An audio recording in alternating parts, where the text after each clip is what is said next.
హరి ఓం శ్రీ గురుభ్యో నమః. హరి ఓం. స్వామి స్ఫూర్తి ఆత్మబోధ అనే స్వామి వారి బోధ నుండి సత్యం, జ్ఞానం, అనంతం బ్రహ్మ అనే అంశం గురించి తెలుసుకుందాము. జ్ఞాన స్వరూపుడు, అనంత స్వరూపుడు, ఆనంద స్వరూపుడు, చిత్తు ఆనందం మొదటి స్టేటస్. నెక్స్ట్ స్టెప్ సత్య, జ్ఞాన, ఆనంద స్వరూపం.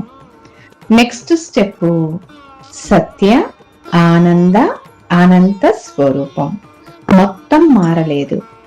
జ్ఞాన నిర్ణయంలో మొట్టమొదట దేనిని పట్టుకోవాలి? సచ్చిదానంద లక్షణాన్ని పట్టుకోవాలి. అలా ఉంటే ఏమవుతుంది? చిత్తు కాస్త జ్ఞానంగా మారిపోతుంది. సత్య, జ్ఞాన, ఆనంద లక్షణాలు వచ్చేస్తాయి. తరువాత ఆనంద లక్షణం ఎగిరిపోతుంది. సత్యం, జ్ఞానం, అనంతం బ్రహ్మ. అందుకని ఏం చేశారు? శిష్యుడికి 3 నిర్ణయ వాక్యాలు 3 చెప్తాడు. ఏమిటవి? ఆయనకు చెప్పిన ఉపదేశం వాక్యం ఒక్కటే. సచ్చిదానంద లక్షణము దగ్గర ఉన్నాడు అనుకోండి. సచ్చిదానంద లక్షణం ఎక్కడ లేదు?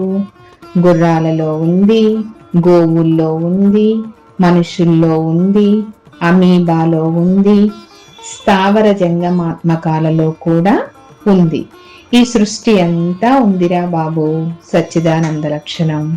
ఎందుకని?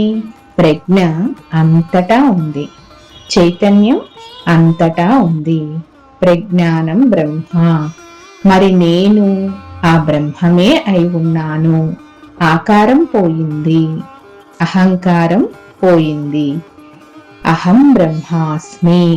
3 అవస్థలలోనూ నిలకడగా తుర్యములో ఉన్నాడు. ఇప్పుడు ఇక తనను తాను ప్రజ్ఞానం బ్రహ్మ అంతా వెతికేశాడు, చూసేశాడు. వాడు ఏమీ చెయ్యక్కరలేదు.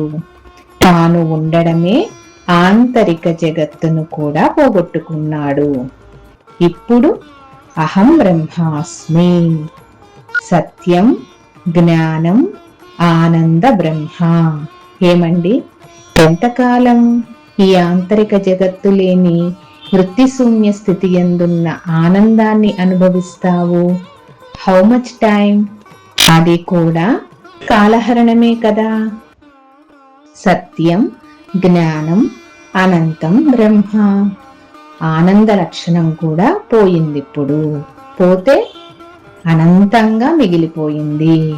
అనంతం అంటే ఏమిటి? ఆద్యంతములు లేనిది ఏదో అది అనంతం. ఇక జననం లేదు, మరణం లేదు.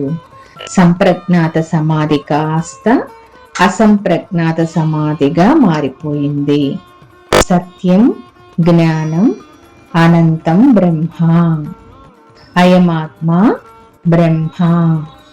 నేను, నేనైన నేను సర్వకాలం తురీయమునందే ఉన్నాడు.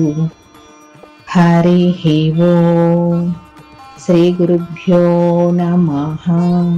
హరి ఓం.